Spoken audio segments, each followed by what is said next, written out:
Good morning everyone.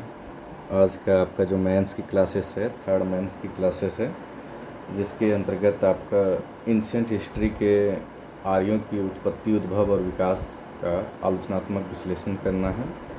ये question अभी तक जेपीएससी में आया नहीं है, पर एक संभावना है कि अभी जो 3 जेपीएससी आपका होना है, यानी कि बैकलॉग 2023, बैकलॉग 2025 और आपका 14 जेपीएससी, इसमें ये क्वेश्चन आपको देखने की उम्मीद हम लोग लगा रहे हैं कि ये क्वेश्चन आपको मिलेगा। तो चलिए ठीक है, आज शुरू करते हैं आपके क्वेश्चन डायरेक्ट एक्सप्लेनेशन। देखिए, एक्चुअल में जब मैं ये बोलता हूँ, लिखवाता हूँ, तो आप उसको साथ साथ लिखता जाएं। इससे क्या है कि आपको भला ही अभी थोड़ा सा ऑकवर्ड फील होगा, पर जब आप लिखोगे तो जब आपका मेंस का डेट आएगा तो आप देखो कि जितने भी अन्य लड़के जो लिख नहीं रहे हैं उनसे आप बहुत आगे निकल चुके हो, क्योंकि आपका दिमाग वो सेट कर चुकी है कि अच्छा लिखना क्या है मुझे।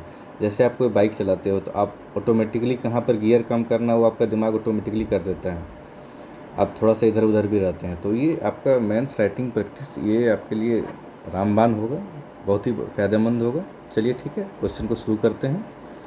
देखिए, पहला क्वेश्चन है, मतलब एक ही क्वेश्चन है, एक ही टॉपिक है, सारा टॉपिक उस टॉपिक से जो भी बनना वो सब क्लियर कर देता हूँ मैं। Critically exam the origin, emergence and development of Aryans. आर्यों की उत्पत्ति, उद्भव और विकास का आलोचनात्मक विश्लेषण कीजिए। तो देखिए, इसको इंट्रोडक्शन जब आप लिखिएगा तो 2-3 तरह से इंट्रोडक्शन लिख सकते हैं, लेकिन यहाँ पर क्वेश्चन में ही आपका आलोचनात्मक विश्लेषण मांग दिया है, तो आप थोड़ा सा मतलब जो इंट्रो कीजिएगा वो थोड़ा सा मतलब उसका पॉजिटिव इम्पैक्ट और नेगेटिव इम्पैक्ट को लेके चलिएगा। तो जैसे कि हम लिखना शुरू करते हैं, आपका आंसर है कि इसको हम लोग लिखते हैं कि यहाँ से लिखा है सिंधु घाटी सभ्यता के ध्वंसात्मक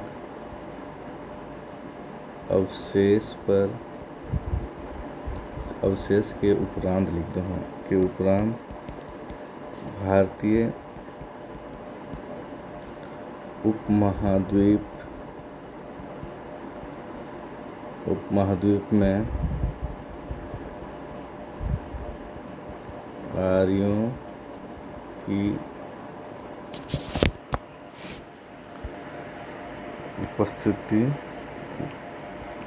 उत्पत्ति मानी जाती है।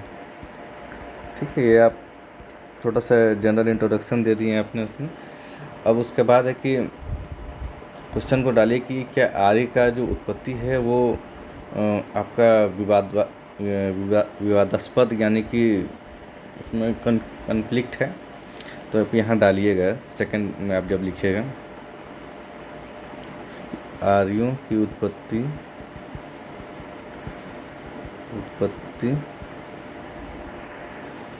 भारतीय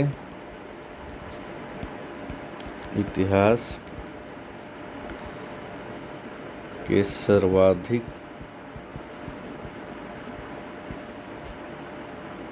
विवादास्पद कन्फ्लिक्ट है एवं बहुआयामी विषयों में एक है। ठीक है, ये एक विवादास्पद है, इसमें क्या है अब लिख देते हैं। अब second paragraph, always introduction 2 paragraph में लिखिए, एक में जनरल इंट्रोडक्शन कीजिए, सेकंड में क्वेश्चन की डिमांड जो है उसके अनुसार से लिखिए। तो ये क्रिटिसिज्म में लिखना है, तो यह केवल इतिहास का विषय नहीं बल्कि पुरातत्व, भाषा विज्ञान, आनुवांशिक की जेनेटिक्स, मानव शास्त्र, एंथ्रोपोलॉजी तथा सांस्कृतिक अध्ययन का विषय है।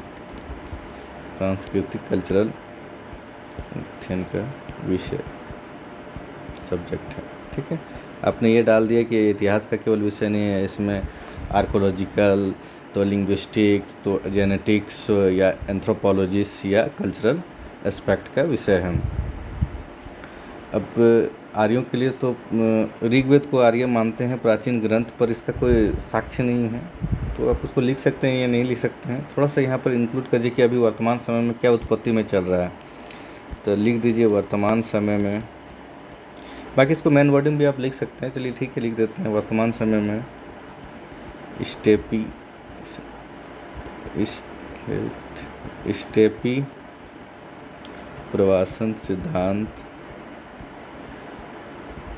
प्रवासन सिद्धांत स्वदेशी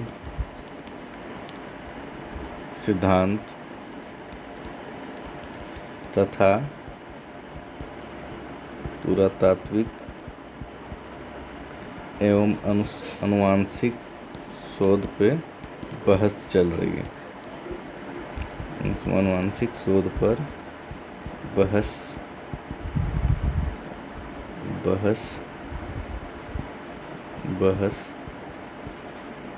चल रही है। बस इंट्रोडक्शन आप इतना ही कीजिए। ठीक है, आप इंट्रोडक्शन आप जब कर दीजिएगा तो लगभग ये 70 to 80 वर्ड का होगा या कुछ कम ही का होगा। अब उसके बाद है कि अब सीधा आ जाइए, अब क्वेश्चन का है कि उत्पत्ति पूछा है, तो सीधा लिखिए आर्यों की उत्पत्ति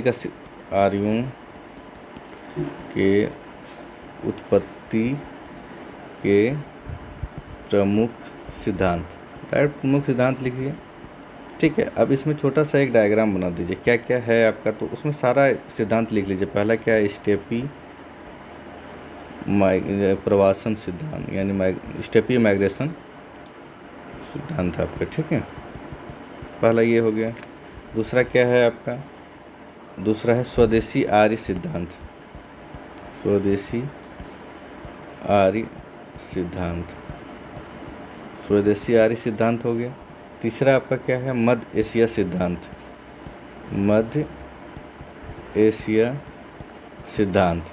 ठीक है, चौथा क्या हो गया आपका, आर्कटिक सिद्धांत लिखिए इसको, सिद्धांत। पांचवा क्या है आपका, देखिए नहीं बस 4 ही मेनली है तो 4 ही को लेके चलते हैं, बाकी ठीक है। आप जब इसको लिख दिए तो अब इसको आप डिफ़ाइन कीजिए। ठीक है, इसको डिफ़ाइन कैसे करेंगे, जैसे कि पहला आप, अब जैसे कि वो तो आपने पॉइंट दे दिया है कि एग्जामिनर का ये डायग्राम दे दिया कि सर मैं ये लिखने वाला हूँ। अब इसको एक एक करके आप एक्सप्लेन कीजिएगा। क्या एक्सप्लेन करना है, स्टेपी प्रवासन सिद्धांत, यानी स्टेपी माइग्रेशन सिद्धांत। तो आप इसको एक छोटा सा यहाँ मैप बनाइए कि ये कहाँ से बोल रहा है, तो ये आपका यूरोप दिखा दीजिए, ये आपका अरबियन प्रायद्वीप दिखा दीजिए, और यहाँ से रसिया वगैरह करते हुए फारस की खाड़ी, ये भारत, ऐसे ऐसे आप दिखा दीजिए। ठीक है, तो ये स्टेपी क्षेत्र इसी को बोला जाता है। तो ये कह रहे हैं कि ये कुछ इधर गए, कुछ इधर आए, कुछ इधर गए, तो ये यहाँ से जो हम लोग ये गए, यहाँ से आए थे। ठीक है, एक आप अच्छे से मैप बना लेना, मैं वैसे नॉर्मली बना दे रहा हूँ। तो इसमें आप लिखिएगा कि कह रहे हैं ये इसका जो कौन कौन है इसको मानने वाले हैं, कौन कौन है, डेविड एंथोनी मानने वाले, लिख लो मानने वाले, डेविड एंथोनी हैं। और फिर कौन है, डेविड एंथोनी हैं, और हैं मैक्स मूलर भी इसी को मानते हैं, मैक्स मूलर। ठीक है, डेविड एंथोनी, मैक्स मूलर, ये आप मान ली। इसका विचार क्या है, इसको आप पैराग्राफ में भी लिख सकते हैं, हम पॉइंट में लिख देते हैं, आप उसको पैराग्राफ में बना लीजिएगा। ठीक है, कह रहा है कि लगभग, या मैं पैराग्राफ में लिख देता हूँ, लगभग 2000 ईस्वी से 1500 BC के बीच स्टेपी क्षेत्रों से उत्तर पश्चिम भारत में पशु चारागाह के लिए इसका क्रमिक प्रवासन हुआ, यानी कि माइग्रेशन हुआ। ये आपका एक तर्क दिया, ठीक है। और इसने ये बोला कि यह कुछ सैन्य, इसने एक विचार दिया कि यह सैन्य आक्रमण नहीं था, सैन्य आक्रमण नहीं था, बल्कि प्रवासन, यानी कि क्या होता है, मिटिगेशन, माइग्रेशन जिसको कह सकते हैं, माइग्रेशन था। तो आप इसके अब साक्ष्य भी जानेंगे कि इसमें साक्ष्य कुछ तो देगा तभी तो, ऐसे थोड़ी ना कोई भी कुछ बोल देगा तो और हम मान लेंगे। तो इसमें साक्ष्य क्या क्या दिए हैं, मैं यहाँ लिख देता हूँ। इसमें साक्ष्य क्या दिया है, इसमें साक्ष्य दिया है कि इंडो यूरोपियन भाषा में समानता, जैसे मदर था वहाँ, यहाँ फादर था, वहाँ यहाँ पिता हो गया, या पितृ, जो भी कह सकते, मदर जो था माता हुआ। तो ये समानता दिया। और फिर बोला कि घोड़ों एवं रथ की संस्कृति वहाँ भी थी, घोड़ा तथा रथ की संस्कृति वहाँ भी थी, घोड़ा तथा रथ की। फिर अनुवांशिक भी मिला है, कुछ डीएनए जो है यहाँ वहाँ के अनुवांशिक डीएनए भी प्राप्तांत हुए हैं, ठीक है। पर इसका खंडन जब करेंगे हम, इसका खंडन जब करते हैं, खंडन में क्या करता है कि स्टेपी क्षेत्र पशुपालन तथा कृषि के लिए उतना उत्तम नहीं है जितना कहा गया, कृषि के लिए उतना उत्तम नहीं है जितना कहा गया, ठीक है। ये हो गया। अब आता है सेकंड सिद्धांत हमारा, जो है क्या है, स्वदेशी आर्य सिद्धांत, ठीक है, स्वदेशी आर्य सिद्धांत। इसको मानने वाले कौन कौन थे, तो बीबी लाल, सब लिखना है आपको, ठीक है, बीबी लाल, अरविंद और तिलक जी थे, ठीक है। तिलक जी आंशिक रूप से थे, लेकिन बीबी लाल से और वो तो थे ही। अब इसका जानते हैं मुख्य आधार क्या था, मुख्य आधार क्या था इसका, सरस्वती नदी का उल्लेख किया, सरस्वती नदी का उल्लेख कहाँ पे, ऋग्वेद में। आर्यों का तो वेद था ना, ऋग्वेद पहला वेद माना है गया, लेकिन प्रमाण नहीं है, ऋग्वेद में। वैदिक संस्कृति का स्थानीकरण माना गया, वैदिक संस्कृति की स्थानीय निरंतरता या स्थानीकरण, जो भी लिख सकते हैं, निरंतरता माना गया, ठीक है। और है कि हड़प्पा से कुछ समानता भी देखी गई, पर इसका सीमाएं भी आई। इसका सीमाएं क्या बोलती हैं, यानी कि उसका आलोचना जो किया गया, क्या आलोचना है, व्यापार का अंतर्राष्ट्रीय स्वीकृति नहीं मिला, जबकि आपको हड़प्पा में भी देखा गया कि मेसोपोटामिया से हम लोग ये वर्क करते थे, तो व्यापार का अंतर्राष्ट्रीयकरण स्वीकृति नहीं मिला। अनुवांशिक और भाषाई आधार पे कोई प्रूफ नहीं मिला, अनुवांशिक तथा भाषाई आधार पे कोई साक्ष्य नहीं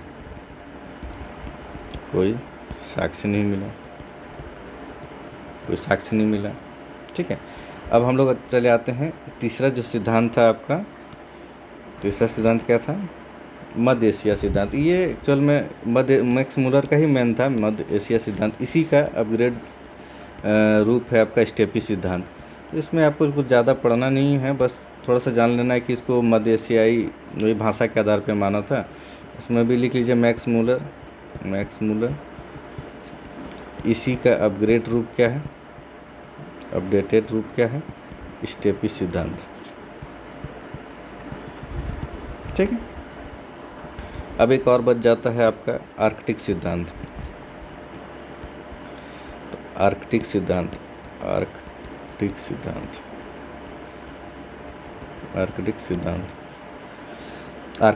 किसने किया था? बाल गंगाधर तिलक साहब, इसके गंगाधर तिलक साहब थे। इसने बोला कि जैसे कि आर्कटिक क्षेत्र में 6 महीना दिन रात होती है, उसी तरह हम लोगों के यहाँ भी कभी न कभी दिन और रात रहा होगा। फिर इसने तर्क दिया कि यहाँ पर जो बर्फीला क्षेत्र है वो भी आर्कटिक क्षेत्र से मिला जुला है। और फिर इसने वेदास में भी इसका जिक्र बताया कि जैसे हिमालय क्षेत्र का वेदों में जो जिक्र किया गया है, पर इसके सीमाएं हैं कि इसका सीमाएं हैं, ये मान्य नहीं हुआ। इसकी सीमाएं हैं, इसका आधुनिक विज्ञान से कोई साक्ष्य नहीं हम जो जुटा पाए। वैज्ञानिक इसकी सीमित स्वीकृति देती है।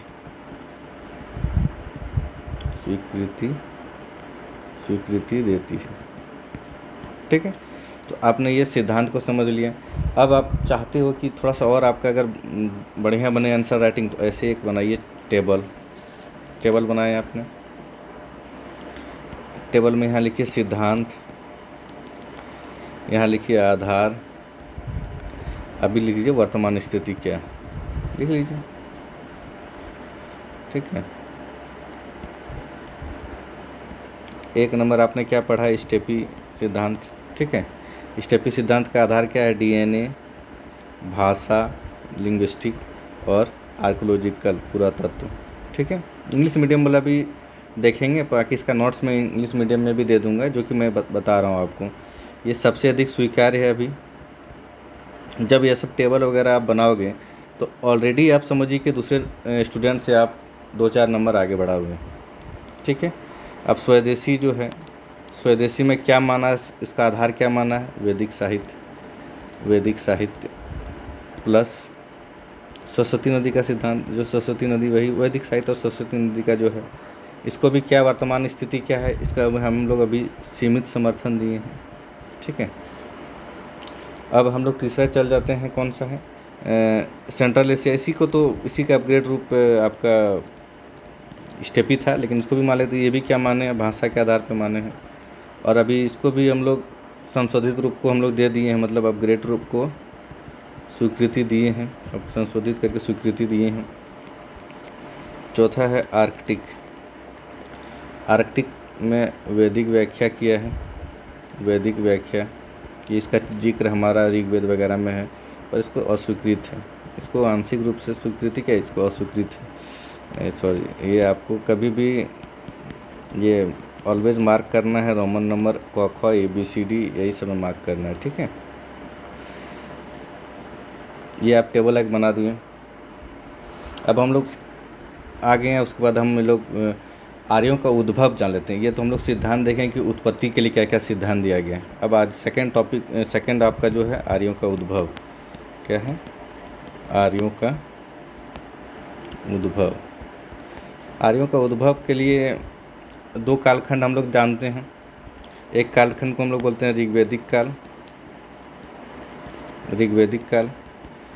क्वेश्चन ऑलवेज दो क्वेश्चन को आज टैकल मैं कर दे रहा हूँ, और एक होता है उत्तर वैदिक काल। आपको जैसे पूछा जाएगा क्वेश्चन, आप उस अनुसार से लिख लेंगे। ठीक है, उत्तर वैदिक काल, क्योंकि आज अभी तक ये क्वेश्चन पूछा नहीं गया, लेकिन इस बार उम्मीद है कि इस बार जो 3 APSC होने हैं इसमें पूछा जा सकता है। अब ऋग्वेदिक काल की विशेषताएं लिख दीजिएगा। सब सिंधु क्षेत्र में इसका विकास था। आप चाहे तो इसमें एक मैप भी डाल दीजिए, उसमें आप पाकिस्तान ऊपर से आप हिंदू कुश पर्वत को देते हुए और हमारा पंजाब प्रांत को लेते हुए गुजरात प्रांत को आप सीमित कर दीजिएगा। ठीक है, ऋग्वेदिक काल की विशेषताएं क्या थी? इसका विशेषता, ठीक है, इसकी विशेषताएं क्या थी? ये पशुपालन आधारित आपका था, पशुपालन आधारित अर्थव्यवस्था थी आपका, पशुपालन आधारित था। गौ को संपत्ति मानते थे, यानी कि गाय को संपत्ति मानते थे। ठीक है, इसमें सभा और समिति जैसा एक प्लेटफॉर्म भी था जिसके तहत शासन प्रशासन किया जाता था। प्रकृति पूजक थे और अन्य विशेषताएं भी थी। अब हम लोग चल जाते हैं उत्तर वैदिक काल में। उत्तर वैदिक काल में अब थोड़ा थोड़ा चेंज हुआ है, क्षेत्र तो वही रहा, पर यह पशुपालन से अब हो गया कृषि आधारित हो गया। ठीक है, यहाँ लोहे का विकास ने इसका लोहे का विकास इसका औद्योगिक विकास को एक प्रमोट किया। फिर अस्थायी ग्राम व्यवस्था हो गया। अब राजन आएंगे, राजा आएगा। वर्ण व्यवस्था पहले भी थी पर वो कर्म के आधार पे था, अब ये वंशानुगत हो गया। ठीक है, अब गंगा घाटी क्षेत्र में इसका विस्तार होगा, आप इसको दिखा सकते हैं कि कैसे पहले सब सिंधु था। इसको यहाँ पे मैप डालिए आप कि ऐसे, एक मिनट हम मैप ऐसे डाल देता हूँ कि पहले ये क्षेत्र में इसका विकास था, धीरे धीरे ये मौर्य तक जाएंगे तो यहाँ तक कैसे विकास होगा, ये डालिए। एक फ्लो चार्ट बना दीजिए।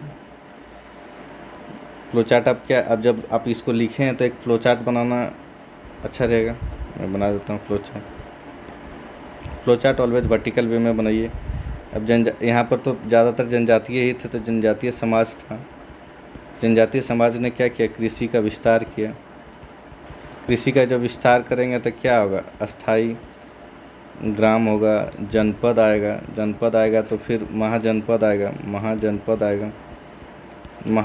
आएगा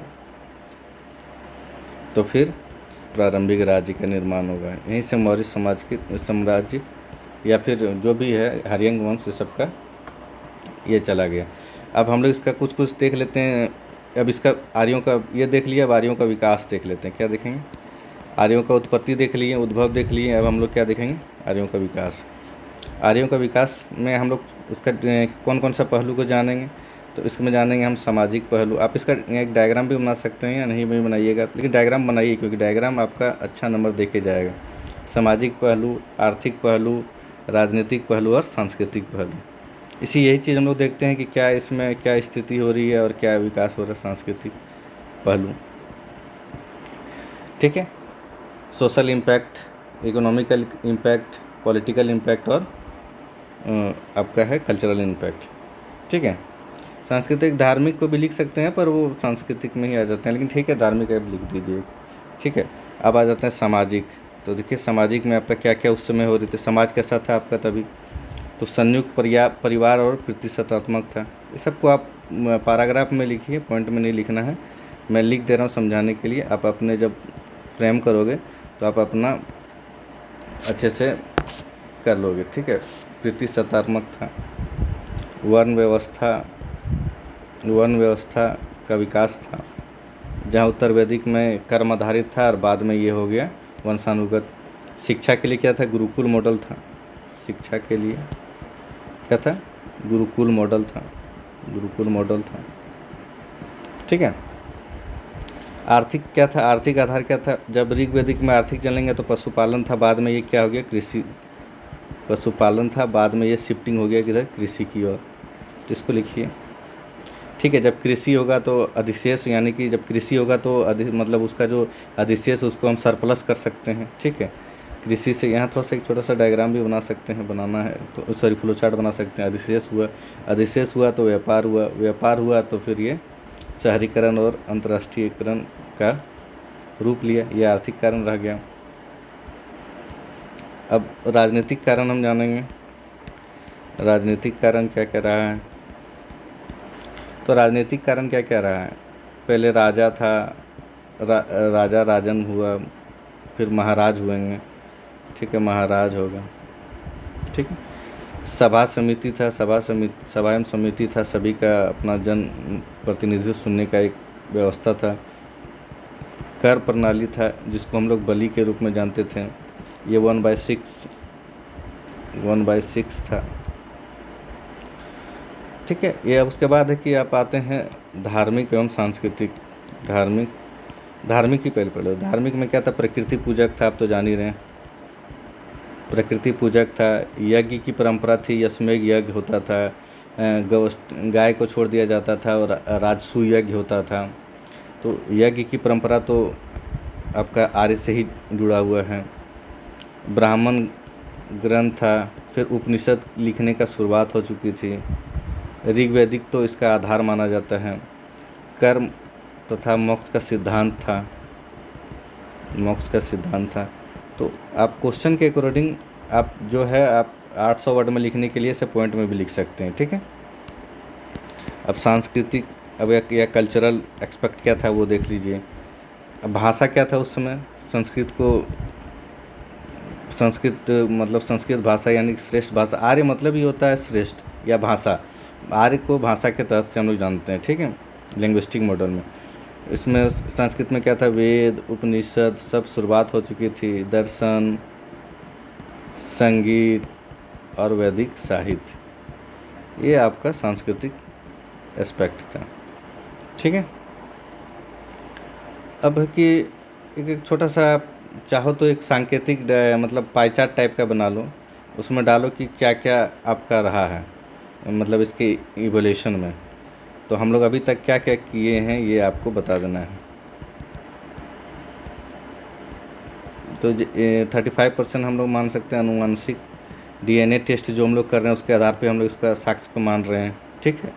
30% भाषाई आधार पे मान रहे हैं जो मैक्स मूलर वगैरह जो माने हैं, ठीक है। 25% हम लोग आर्कियोलॉजिज्म पुरातत्व के आधार पे मान रहे हैं। अब जब ये सब पाई चार्ट वगैरह बनाओगे तो देखने में भी अच्छा लगेगा और क्या कहते हैं आपको नंबर भी ज़्यादा देखे जाएगा, ठीक है। अब हम लोग इसको क्या करेंगे, करंट से अपडेट कर दीजिए, क्योंकि करंट से अपडेट आप अगर नहीं करोगे तो आपको ऑलरेडी आपको 2-4 नंबर सबसे कम आपको दिया जाएगा।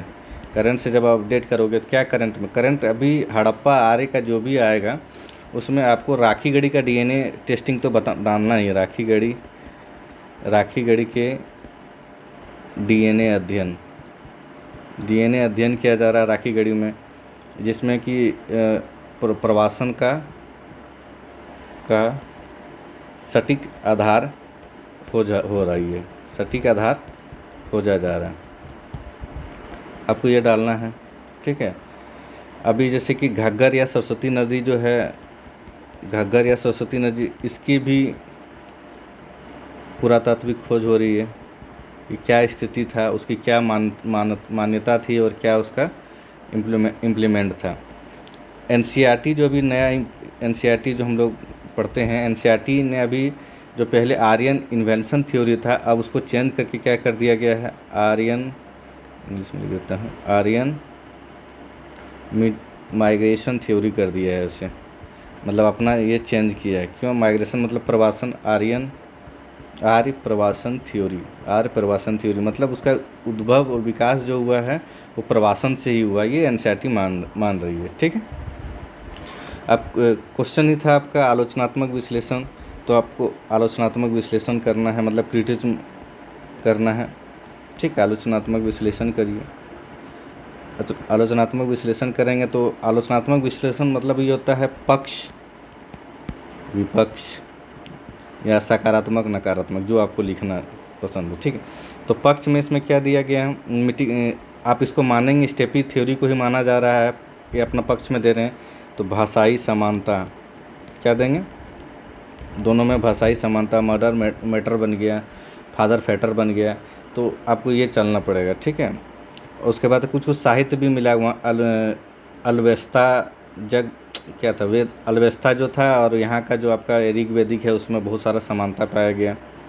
इंशियंट मतलब प्राचीन इंशियंट DNA मिश्रित आबादी का साक्ष्य प्राप्त हुआ है। घोड़े तथा रथ के पुरातात्विक साक्ष्य मिले हैं, ये आप लिखेंगे। विपक्ष में क्या लिखेंगे, विपक्ष में भी दिया गया तर्क कि क्या विपक्ष में, इसमें बोला है कि बड़े पैमाने पर सैन्य आक्रमण की पुष्टि नहीं हुई है, ठीक है।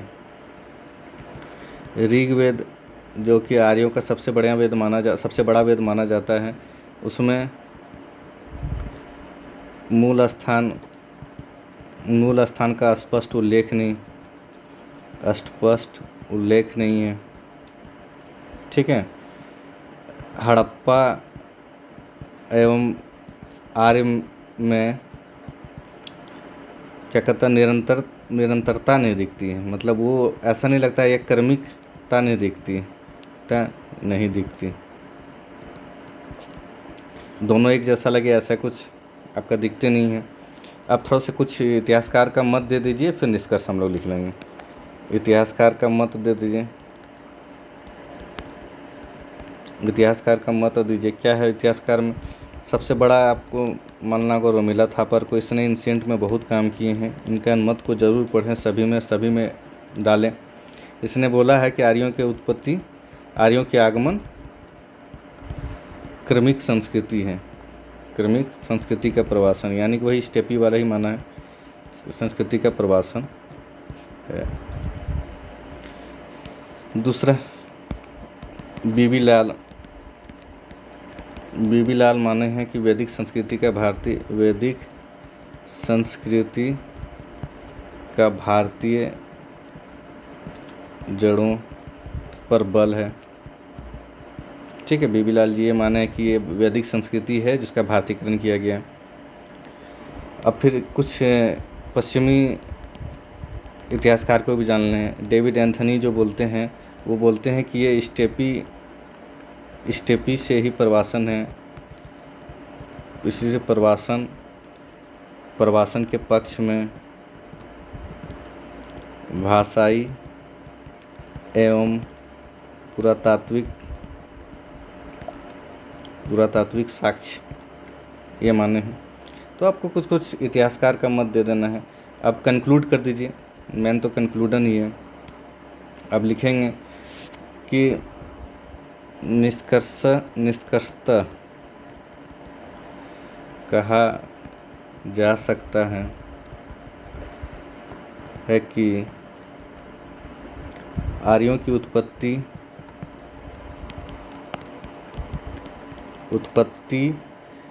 आज भी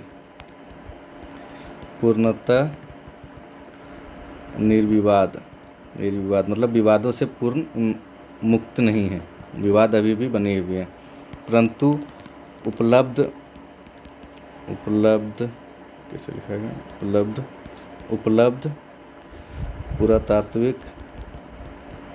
पुरातात्विक भाषाई तथा अनुवांशिक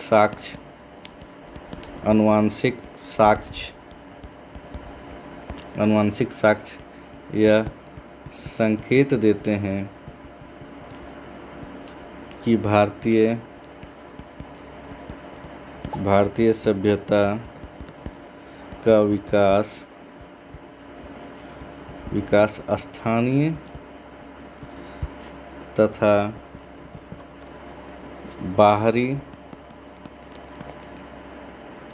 बाहरी परंपराओं के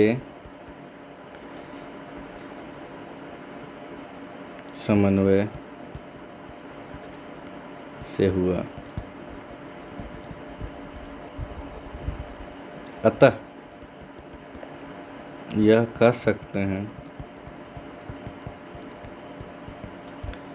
कि ये कोई कोटेशन से डाल दीजिए, जैसे कि भारतीय सभ्यता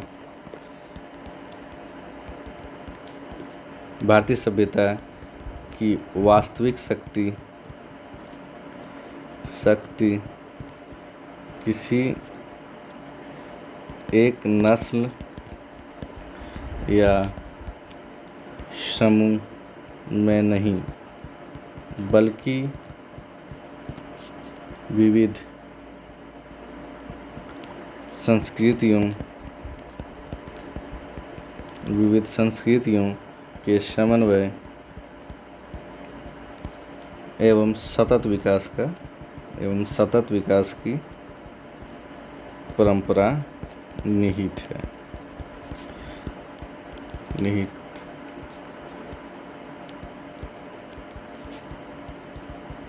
तो देखिए, आपने कंक्लूड भी ऐसा किया कि ये अभी भी पूर्ण निर्विवाद नहीं है इसका, परंतु अभी इसे पुरातात्विक साक्ष्य मिला है, भाषाई और आनुवंशिक साक्ष्य मिला है।